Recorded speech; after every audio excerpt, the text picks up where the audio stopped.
যে তারা অনেক ভালো সিদ্ধান্ত এবং কাজ যেমন করছেন, ঠিক একইভাবে সরকারের বিভিন্ন জায়গায় প্রশাসনের বিভিন্ন খাতে যেই সংস্কার আনার দরকার ছিল, যেই মানুষগুলোকে পরিবর্তন করে গণঅভ্যুত্থানকে ধারণ করেন তেমন মানুষদেরকে দায়িত্ব দেওয়ার কথা ছিল, সেই জায়গাগুলোতে আমরা বারবার ঘাটতি দেখতে পাচ্ছি। আপনারা দেখেছেন গত কয়েকদিন আগে আমেরিকাতে প্রেসিডেন্ট ডোনাল্ড ট্রাম্প দায়িত্ব নিয়েছে এবং দায়িত্ব নেওয়ার 24 ঘন্টার মধ্যে 72টা এক্সিকিউটিভ অর্ডারের মধ্যে প্রেসিডেন্ট বাইডেনের 4 বছরের প্রশাসনের 2.5 বছরের কার্যক্রমকে সে নালন ভয়েড করে দিয়েছে। আপনারা দেখেছেন ট্রাম্প কিভাবে শত শত আমলাকে এক সিদ্ধান্ত দিয়ে বাড়ি পাঠিয়ে দিয়েছে, ডিসমিস পর্যন্ত করেছে। কিন্তু আমরা দুঃখের সাথে দেখলাম গত 16 বছরে এই ফ্যাসিবাদীদেরকে রক্ষা করবার জন্য যে আমলাতন্ত্ররা পা চাকা গোলামের মতো করে কাজ করেছে, যে সকল আমলারা গত 16 বছর মির্জাফরের মতো বাংলাদেশ বিক্রি করে দিয়েছে, যে আমলারা 2014 সালে জগৎ শেঠের মতো বাংলাদেশ বিক্রি করে দিয়েছে, যে আমলারা 2018 রাতের নির্বাচন করবার মধ্য দিয়ে উনি চাঁদের মতো বাংলাদেশকে শত্রুর হাতে তুলে দিয়েছিল, যে আমলারা দিল্লির দাসত্ব করবার জন্য 2008 সালে বাংলাদেশকে ভারতের কাছে বন্ধক দিয়েছিল, যে আমলারা 2024 নির্বাচনের মধ্য দিয়ে বাংলাদেশের গণতন্ত্র নির্বাচন ব্যবস্থা ধ্বংস করে দিয়েছে, সেই দালাল মির্জাফরের বংশধর আমলারা এখনো রাজার হালতে সচিবালয় চাপড়ায় বেড়াচ্ছে।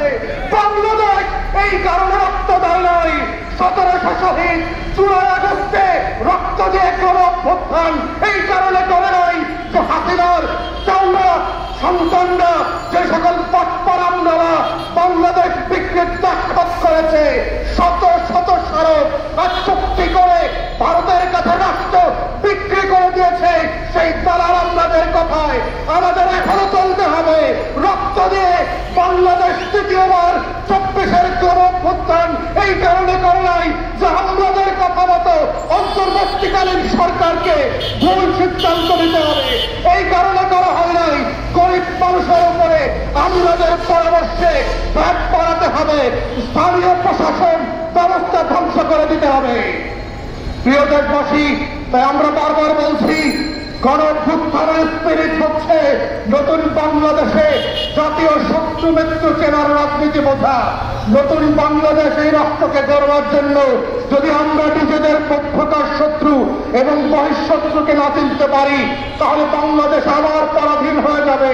এই বাংলাদেশে আবার গণঅভ্যুত্থান করতে হবে।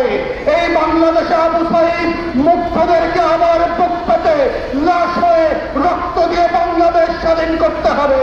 তাই আমাদেরকে বারবার মনে রাখতে হবে কারা গত 16 বছর ধরে এই বাংলাদেশ রাষ্ট্রকে পরাধীন করেছে, কারা দিল্লির দাসত্ব কায়েম করেছে, কারা আওয়ামী লীগ জাতীয় পার্টি 14 দলীয় সিন্ডিকেটের মাধ্যমে বেনিফিট করে লক্ষ লক্ষ হাজার হাজার কোটি টাকা পাচার করে বাংলাদেশকে একটা তালাবিহীন ঝুড়িতে পরিণত করেছে।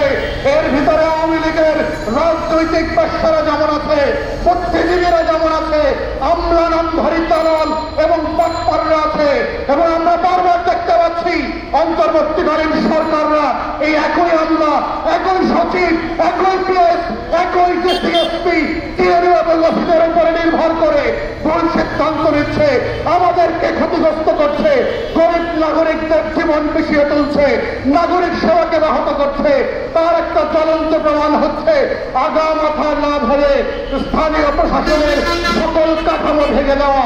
এক চিঠি দিয়ে একইভাবে যারা নির্বাচিত হয়েছিল আওয়ামী লীগের প্রতীক দিয়ে সেই ইউনিয়ন পরিষদের চেয়ারম্যান এবং মেম্বারদেরকে তারা বাতিল করে নাই।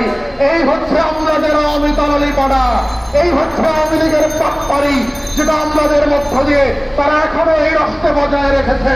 তাই আমরা অন্তর্বর্তীকালীন সরকারকে বলছি, যেই সকল উপদেষ্টারা এখনো ফ্যাসিবাদ বিরোধী আন্দোলনের স্পিরিট দিয়ে কাজ করছেন না, আমাদের বারবার বলবার পরেও যারা স্থানীয় প্রশাসনের সেবার মান উন্নয়নের জন্য চেষ্টা করছেন না, আপনাদের নাম কিন্তু আপনারা আমরা জানি।